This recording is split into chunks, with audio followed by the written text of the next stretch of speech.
My name is Jocelyn Nand, and I am a registered provisional psychologist and the director of the Family Counseling Centers in Edmonton. In this video today, I will be discussing the impact of news media on children and their mental health. So as many of you may know, there has been a lot of media coverage on natural disasters around the world. We've also seen media coverage related to kidnappings, political tensions, and the threat of war. So in working with children, I have observed an increased experience of anxiety, and this seems to be directly tied to the mentioned media coverage. It's important for us to realize that children are impacted by this media exposure on an emotional and psychosocial level. So young children don't have that sense of spatiality.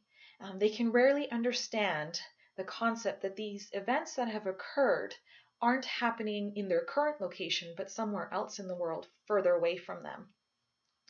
So as a result, we see feelings of unsafety, hopelessness, and helplessness. Some of these feelings are externalized into conduct problems that we see in children as well. So this type of media coverage causes an activation of the stress response system within the body. So the threatening content does increase a child's blood pressure as well as their heart rate. And young children don't have the resources to manage the stress on their own. This is when we begin to see a damaging effect on the child's behaviors, their learning, and their overall health.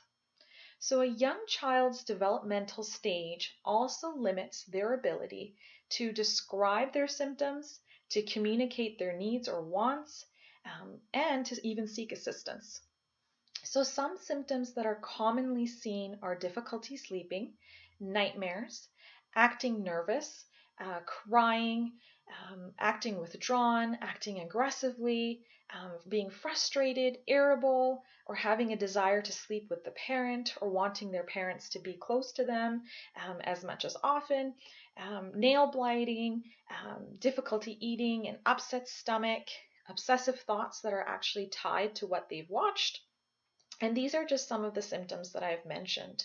So parents and caregivers should be mindful of the type of media coverage that is being watched in the homes or being discussed in front of their young child, because the impact of this coverage, it shouldn't be underestimated or dismissed when it comes to the developing minds of young children.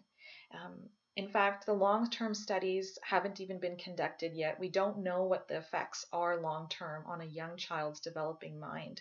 So it's important that we take these precautions to ensure that this type of coverage is not influencing the spike of anxiety that our children are then going into schools with, or having that stress of throughout the rest of their day.